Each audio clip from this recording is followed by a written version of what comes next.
It was 9:20 on a Sunday morning when I used my key to unlock the door to William Patterson's house in Greenwich, Connecticut. He'd been dead for 6 days. His wife Diane was downtown meeting with estate attorneys.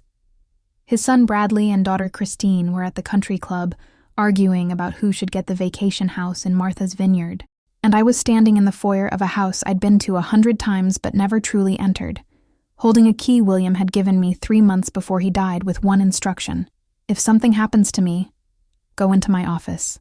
You'll know what to do. I'd respected his privacy for 15 years, never once asking what he kept in that locked room at the end of the hall, but William was gone now, and whatever he'd wanted me to find was waiting behind that door. What I discovered in the next 2 hours would explain why he'd kept so many secrets, expose his family as the monsters they really were, and give me the only weapon I'd need when they came after me like William had known they would. I'm Jennifer Morgan. I'm 42 years old, and I'd been William Patterson's mistress for 15 years. He was 70 when he died of complications from pneumonia last week. We met back in 2010 at a charity auction in Manhattan. I was working as an event planner, coordinating the whole evening. William was there representing Patterson Industries, the manufacturing company his grandfather had started back in the 50s. We'd gotten to talking during the cocktail hour, and he'd asked if I'd like to have dinner sometime.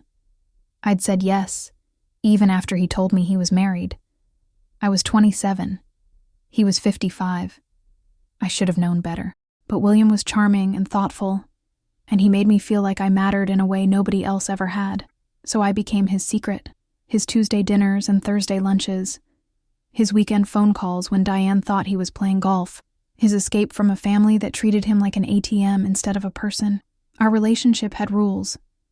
We'd meet at my apartment in Brooklyn or at restaurants far enough from Greenwich that nobody would recognize him.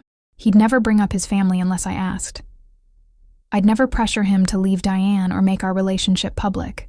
We existed in this carefully constructed bubble where for a few hours a week, we could pretend we were just two people who loved each other without all the complications.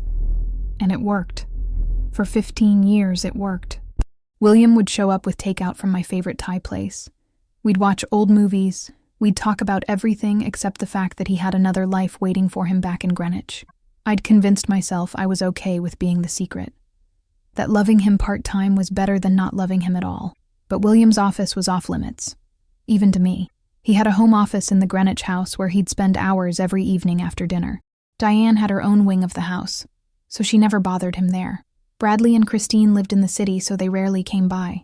The office was William's sanctuary, his private space, and he'd made it clear from early in our relationship that I was never to go in there. Not that I had access to the house normally, but on the rare occasions when he'd bring me there, when Diane was traveling and the staff had the weekend off, he'd always lock the office door. He'd said it was full of confidential business documents, that it was better if I didn't see any of it, that it was for my own protection. I'd never questioned it. Everyone deserves their secrets, even in a relationship built on secrecy. 3 months ago, William had given me a key to the house. He'd driven to Brooklyn on a Tuesday, come up to my apartment, and handed me a brass key with an address tag attached. He'd said, "Jenny, I need you to promise me something. If anything happens to me, if I die or get seriously sick or anything else, I need you to go to the house. Go into my office. The key to that room is in the kitchen, top drawer by the stove. Go in there and look through everything. You'll understand when you see it." I'd asked him what he meant. He'd said, "I can't explain now. Just promise me you'll do it." So I'd promised. And I'd put the key in my jewelry box and tried not to think about what it meant that William was giving me instructions for after his death. Then last Tuesday, William's assistant had called me. She'd been the only person at Patterson Industries who knew about our relationship, who'd covered for him over the years, who'd been kind to me in a world that would have judged me harshly. She'd said William had been admitted to the hospital with pneumonia, that it had come on fast and hard, that the doctors were worried. I'd driven to Greenwich Hospital and waited in the parking lot, unable to go inside because Diane and the kids were there. William's assistant had texted me updates. He was stable, then he was worse, then he was on a ventilator. Then, early Thursday morning, she'd texted that he was gone, just like that. 15 years of loving someone and I couldn't even be there when he died. The funeral had been Saturday. I'd watched from my car across the street from the church. Diane in her black Chanel suit, dabbing at her eyes with a handkerchief.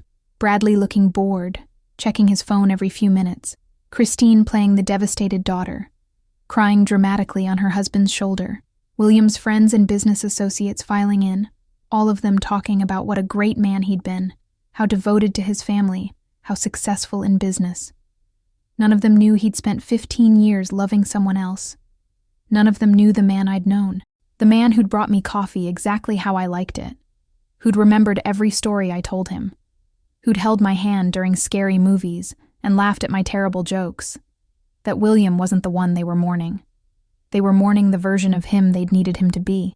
On Sunday morning, I'd woken up and decided I couldn't wait any longer. Diane would be at the lawyer's office all morning dealing with the estate. I'd heard from William's assistant that Bradley and Christine were already fighting about inheritance, about who got what property, about how to divide his assets. This was my window. I'd driven to Greenwich, parked 2 blocks away, and walked to the house. The key had worked perfectly. The alarm code William had given me months ago was still active. I'd stepped into the massive foyer with its marble floors and crystal chandelier and felt like an intruder. This was Diane's house, her territory. I'd only been here 3 times in 15 years, always when she was gone, always feeling like I didn't belong. The kitchen was at the back of the house, modern and pristine, like something from a magazine. I'd found the key exactly where William said it would be. Top drawer by the stove, a small silver key on a ring by itself. My hands had been shaking as I'd walked down the hall to William's office. The door was heavy wood with a brass handle. I'd unlocked it and stepped inside. The office was exactly what you'd expect from a man like William. Dark wood paneling, floor-to-ceiling bookshelves, a massive desk with a leather chair, windows overlooking the garden. But what caught my attention were the filing cabinets. 4 of them, lining one wall, each one labeled with a name. Diane, Bradley, Christine, Patterson Industries, and one labeled simply Jennifer. I'd felt my stomach drop. Why did William have a file on me? What had he been tracking? I'd started with Diane's cabinet first, pulling open the top drawer. Inside were folders organized by year.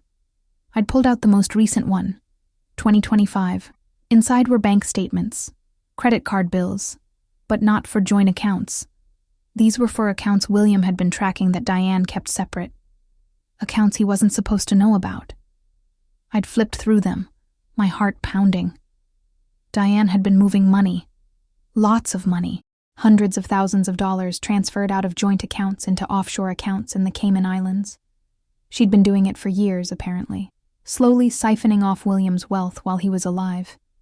The next folder in Diane's cabinet was labeled Legal. Inside were documents about a divorce attorney Diane had consulted 6 years ago, notes from meetings about how to maximize her settlement if she divorced William, strategies for hiding assets, ways to make him look like an unfit husband.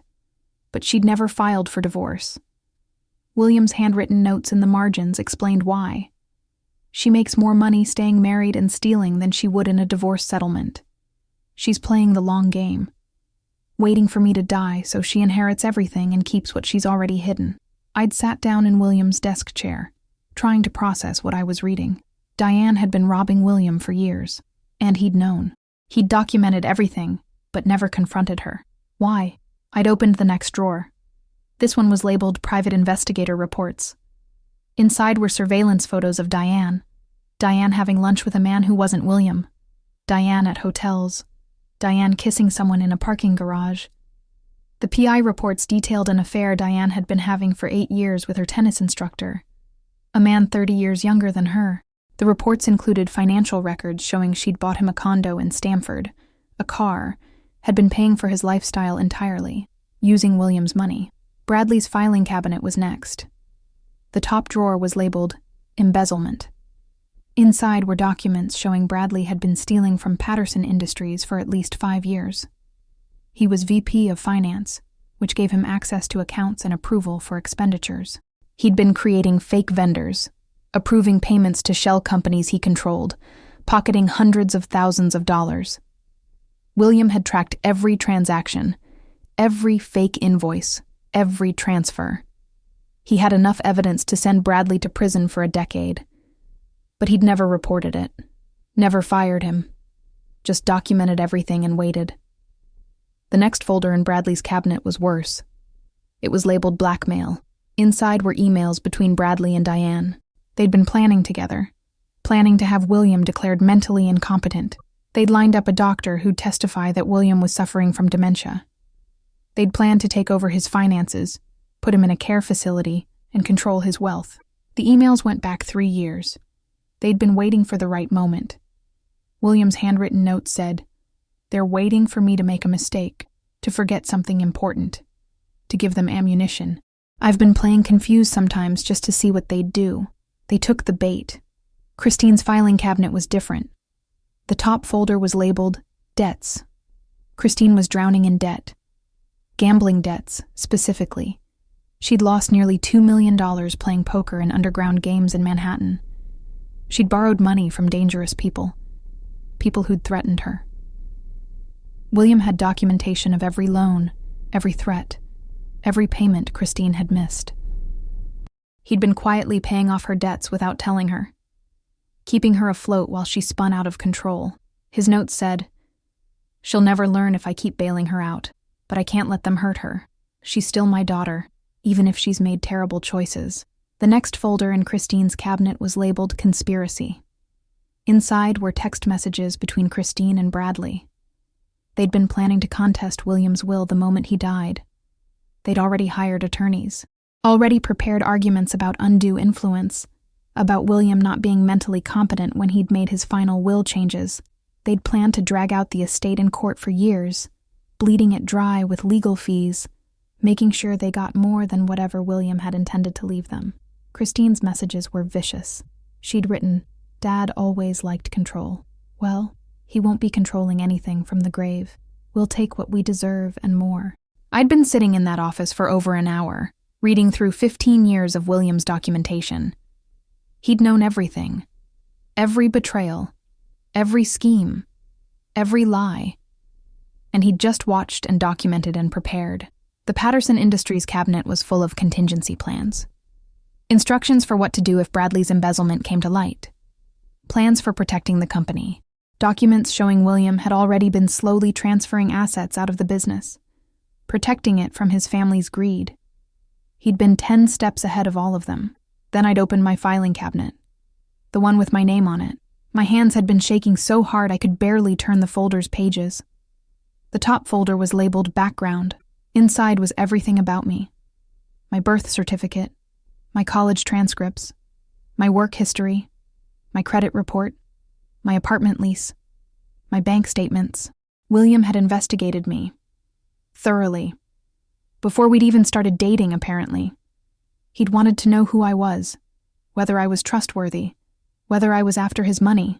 The investigation had concluded I was exactly who I appeared to be, a 27-year-old event planner with student loans and a modest income and no ulterior motives. The next folder was labeled protection. Inside were documents showing William had been paying off my student loans for years, without telling me, $20,000 a year, every year, until they were gone. I'd thought my loans had been forgiven through some program, but it had been William. He'd also been contributing to a retirement account in my name. $5,000 a month for 15 years. The account was worth almost $1 million now. Money I'd had no idea existed. William's note said, "Jenny never asks for anything. She deserves security. I can give her that without making her feel like she's being bought." But the thickest folder in my cabinet was labeled Threat Assessment. I'd opened it with my heart pounding. Inside were private investigator reports about Diane, Bradley, and Christine, specifically about their plans for me. The reports detailed conversations they'd had about me over the years. Diane had known about me for at least a decade.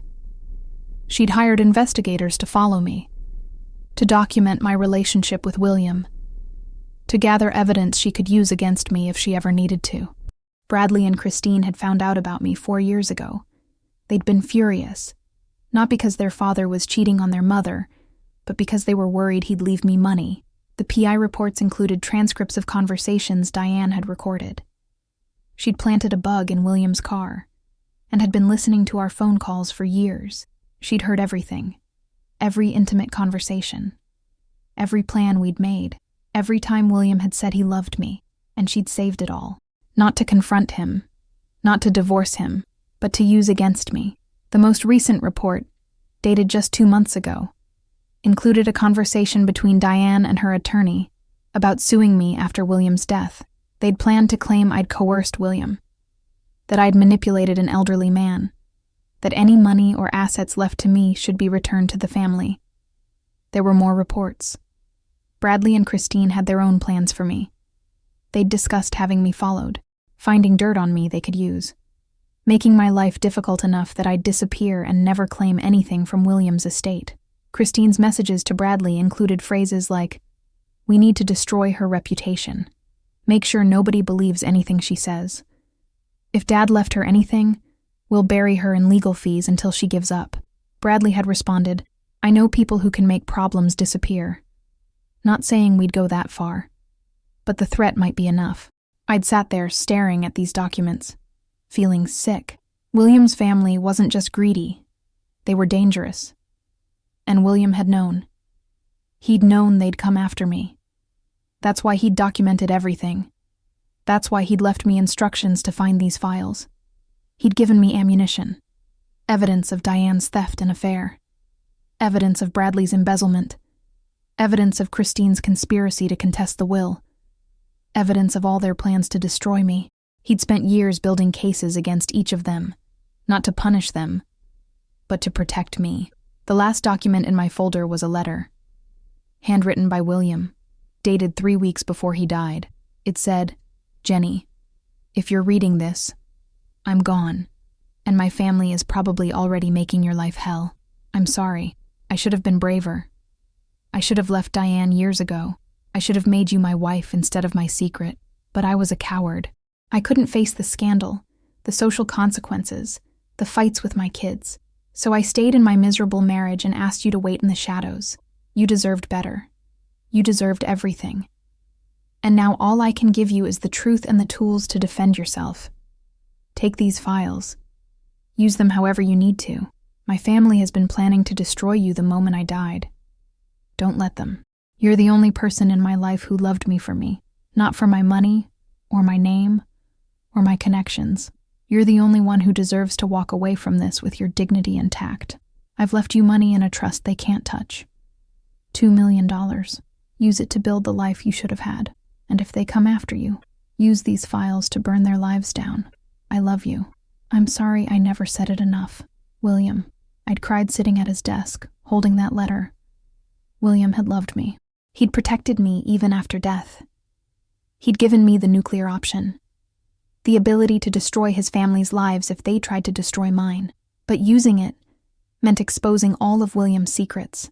It meant admitting he'd known about every terrible thing his family had done and had chosen to document it rather than stop it. It meant painting him as either calculating or cowardly. I didn't know if I could do that to his memory, but I also didn't know if I had a choice. I'd started photographing everything, every document, every report, every piece of evidence William had collected. I'd used my phone to take hundreds of pictures, uploading them to cloud storage as I went. If William's family was planning to come after me, I needed backups. I needed insurance. I'd spent 3 hours in that office, going through every filing cabinet, every folder, every note William had left. By the time I'd finished, I had a complete picture of the Patterson family, and it was uglier than I'd ever imagined. I'd locked up the office and left the house exactly as I'd found it. Drove back to Brooklyn, sat in my apartment trying to figure out what to do next. William had said he'd left me money in a trust. $2 million. I'd need to find out the details, contact his attorney. But I knew the moment I reached out, the family would know about the inheritance. They'd start their attack, and I'd have to decide whether to defend myself quietly or go to war with everything William had given me. The next morning, Monday, William's estate attorney called me. His name was Robert Harrison, and he'd been William's lawyer for 30 years. He said William had left specific instructions that I be contacted immediately after his death, that there was a trust in my name worth $2.3 million, that I was the sole beneficiary, that it was completely separate from William's estate and couldn't be contested by his family. But Robert warned me, He said Diane had already been asking questions about whether William had any other assets, that Bradley and Christine had been demanding to see a complete accounting, that they suspected William had hidden money. Robert said, "Ms. Morgan, I'm obligated to tell them about the trust. Once I do, they're going to come after you. You need to be prepared." I'd told Robert about the office, about the files, about everything William had documented. Robert had been quiet for a long time. Then he'd said, "William told me he'd left you something important. I didn't know what it was, but if you have evidence of embezzlement, of fraud, of conspiracy, you need to bring it to me immediately. We can use it to protect you and possibly to protect Patterson Industries." I'd said, "What about William's reputation? If I expose all this, everyone will know he knew and did nothing." Robert had said, "William made his choices. He documented everything instead of stopping it. That's on him. Your job now is to protect yourself."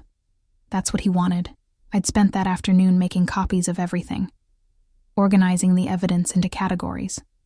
Diane's theft and affair, Bradley's embezzlement, Christine's gambling debts and conspiracy, their plans to destroy me.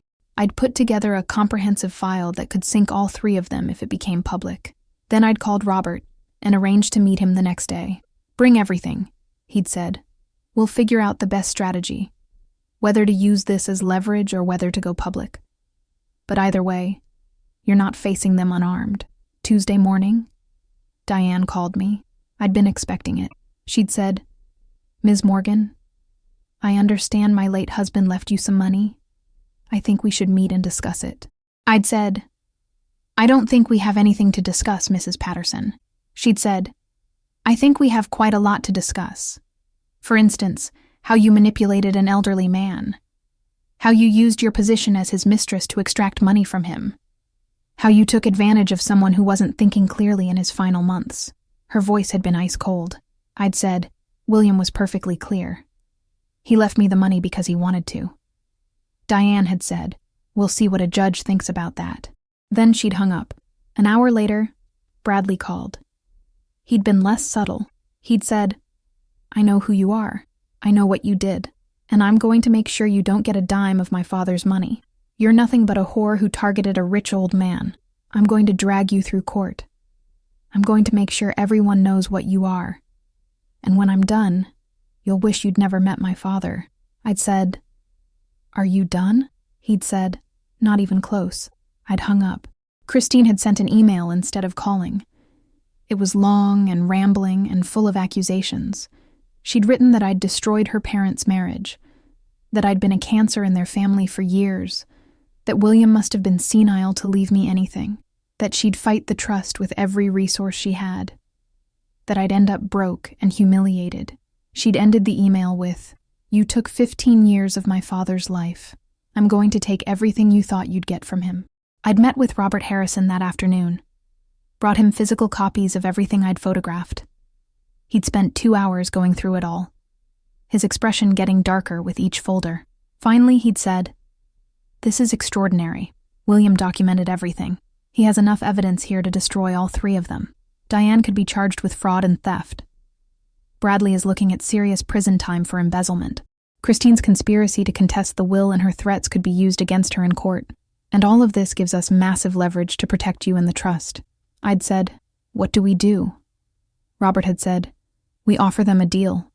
They leave you alone, drop any challenges to the trust, and we keep all of this quiet. If they refuse, we go public and we go legal. We file charges against Bradley for embezzlement. We expose Diane's affair and theft. We show the court that Christine and Bradley conspired to defraud William's estate. They'll lose everything." I'd asked, "Will it work?" Robert had said, "If they're smart, they'll take the deal. If they're not, they'll push back and we'll destroy them. Either way, you're protected." William made sure of that. I'd felt a strange mix of emotions.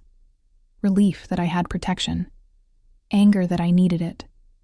Sadness that William had spent years building this case instead of just leaving his family. Gratitude that even in death he was taking care of me. Robert had said he'd reach out to Diane's attorney with an offer. We'd see how they responded. The response came faster than I'd expected. Diane's attorney called Robert that evening.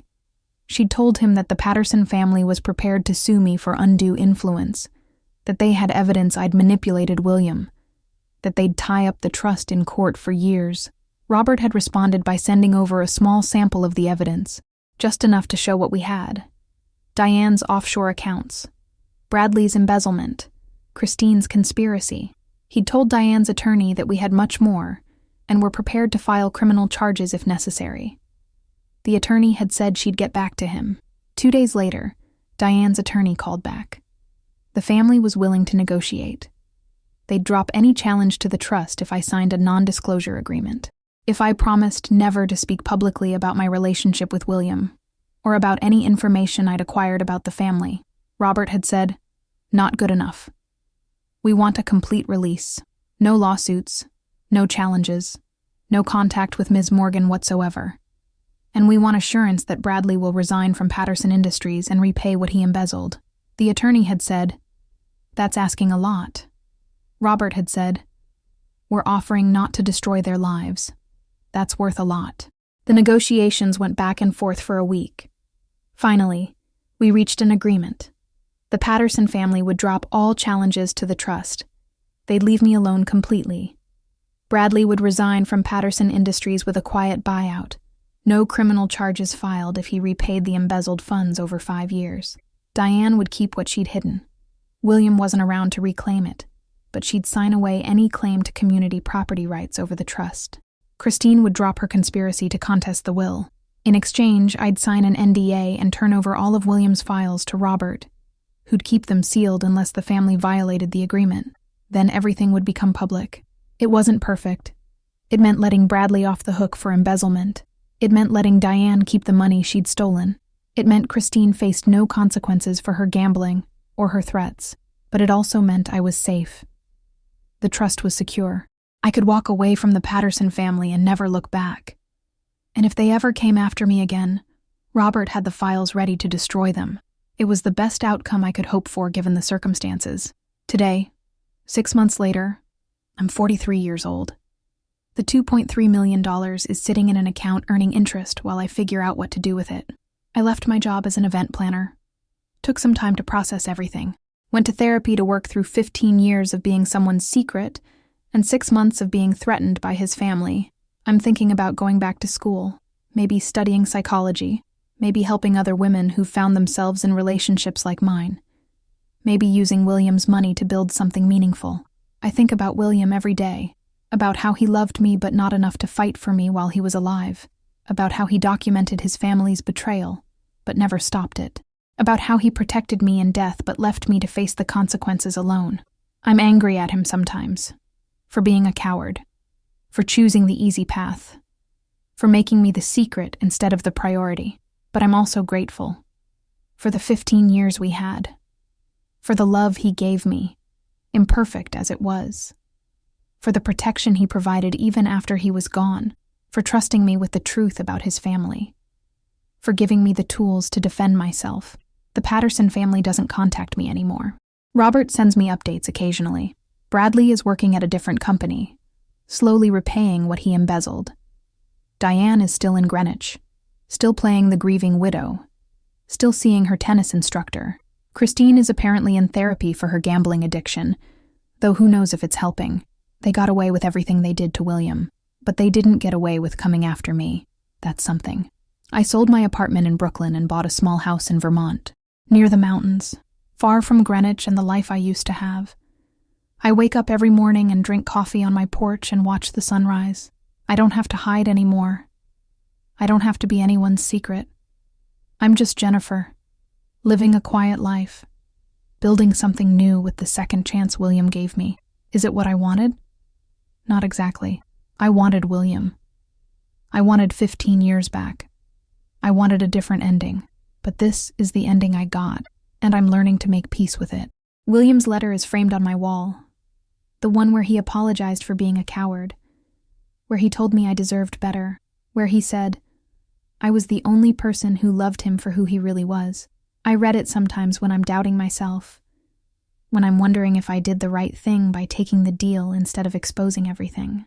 The letter reminds me that William trusted my judgment, that he believed I'd make the best choice I could. That he loved me even if he couldn't show it the way I needed. Some people would say I sold out, that I let the Patterson family get away with fraud and embezzlement and conspiracy, that I took the money and stayed quiet.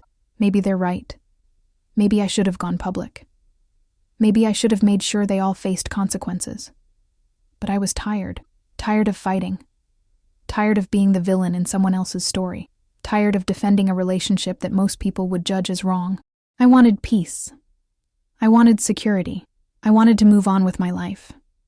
The deal gave me that, so I took it. The sun is setting over the mountains. I'm sitting on my porch with coffee and a book. Tomorrow I'm meeting with an advisor about starting a nonprofit. Something to help women in complicated relationships. Something to turn my experience into something useful. William's money will fund it. His legacy will be more than just the secret he kept and the family he couldn't face. It'll be something that actually helps people. That feels right. That feels like honoring the good parts of who he was without ignoring the complicated parts. William forbade me from entering his office for 15 years.